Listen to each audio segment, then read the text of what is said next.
नमस्कार, मी सौ पद्मजा घाटगे, रेकी ग्रँड मास्टर.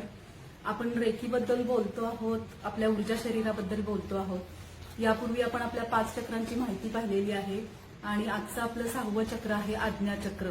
यालाच आपण षटचक्र असं म्हणतो. योगशास्त्रामध्ये षटचक्रांचा विचार केलेला आहे. मन, बुद्धी आणि शरीर या तिन्ही गोष्टींचा विचार केलेला आहे. त्याप्रमाणेच रेकीमध्ये सुद्धा या षटचक्रांचा विचार केलेला आहे आणि मन, शरीर आणि बुद्धी या तिन्ही गोष्टींचा याचा संबंध लावलेला आहे. आज्ञाचक्र यालाच आपण थर्ड आय चक्र, ब्रो चक्र, अंजना चक्र असं म्हणतो. आता आज्ञाचक्र हे नाव सुद्धा किती सार्थ आहे पहा. आपल्या संपूर्ण शरीराला ज्या काही आज्ञा दिल्या जातात या सगळ्या आज्ञा या आज्ञाचक्रातून दिल्या जातात. इथली ग्रंथी जी पिट्युटरी ग्रंथी आहे आणि या ग्रंथीलाच सगळ्या ग्रंथीची राणी असं म्हटलेलं आहे. तर आपल्या शरीराला कार्यान्वयित होण्यासाठी ज्या काही आज्ञा दिल्या जातात त्या आज्ञाचक्रातून दिल्या जातात. मुलांमध्ये हे चक्र 21 वर्षानंतर डेव्हलप होतं, त्यानंतरच त्यांना समज येते, हे चक्र जागृत होतं आणि ज्या मुलांचं हे आज्ञाचक्र डेव्हलप असतं त्या मुलांच्या डेव्हलपमेंट्स पण खूप चांगल्या होतात.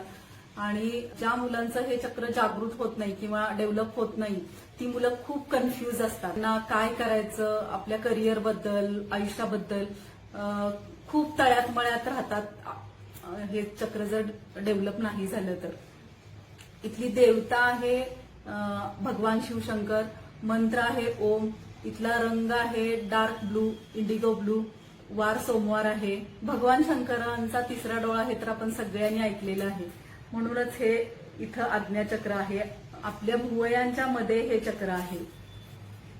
इथला ग्रह चंद्र आहे आणि चंद्र हा मनाचा कारक आहे असं म्हटलेलं आहे. जर संतुलित असेल तर अशा व्यक्ती खूप बॅलन्स्ड, शांत स्वभावाच्या असतात.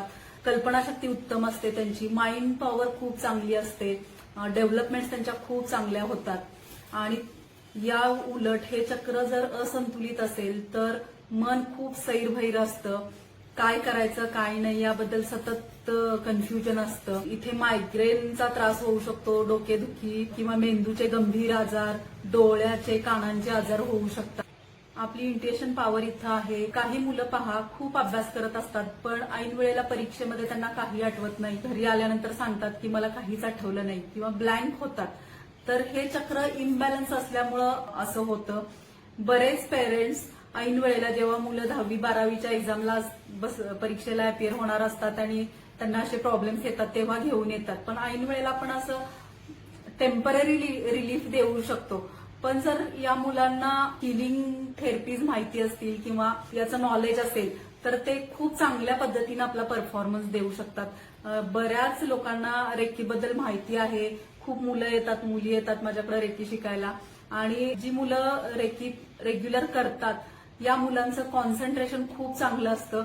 अगदी मुलांनी काही ठरवून एवढे मार्क्स पाडायचे इथपर्यंत तुम्ही सुधारणा करू शकता स्वतःमध्ये. आणि मी नेहमी सांगत असते की बाबा मार्कांमध्ये मुलांना असं अडकवून ठेवू नका की मार्क्स पडलेच म्हणजे सगळं काही आहे असं नाहीये. व्यवहार सुद्धा तितकाच महत्वाचा आहे. आपली मुलं अकॅडमिक तर हुशार असलीच पाहिजेत पण व्यवहारात सुद्धा हुशार असली पाहिजेत. म्हणून आज्ञाचक्र बॅलन्स असणं खूप गरजेचं असतं. ओम मंत्राच्या चॅन्टिंगनी या चक्राचं बॅलन्स आपण करू शकतो आणि या चक्राला रेकी देऊन सुद्धा हे चक्र जागृत करता येतं. पूर्वीच्या काळी बघा, तुम्ही जर तुमच्या घरामध्ये आजी किंवा पणजी अशा स्त्रिया जर पाहिल्या असतील तर मोठं कुंकू लावायच्या आणि ते कुंकू लावण्याआधी मेन लावलं जायचं तिथे आणि या पूर्ण भागावरती एक 10-15 मिनिटाचा तो कार्यक्रम असायचा त्यांचा कुंकू लावण्याचा. तर ते हे काय होतं, हे चक्र जागृत होण्यासाठी या प्रथा होत्या सगळ्या. मेन लावून तिथे कुंकू लावलं जायचं, तिथलं चक्र बॅलन्स व्हायचं त्यांचं. किंवा इथं आपली स्मरणशक्ती आहे. पूर्वीच्या या स्त्रियांना जर तुम्ही जवळून पाहिलं असेल तर स्मरणशक्ती खूप उत्तम असायची. घर खूप योग्य प्रकारे चालवण्याची त्यांच्याकडे क्षमता असायची.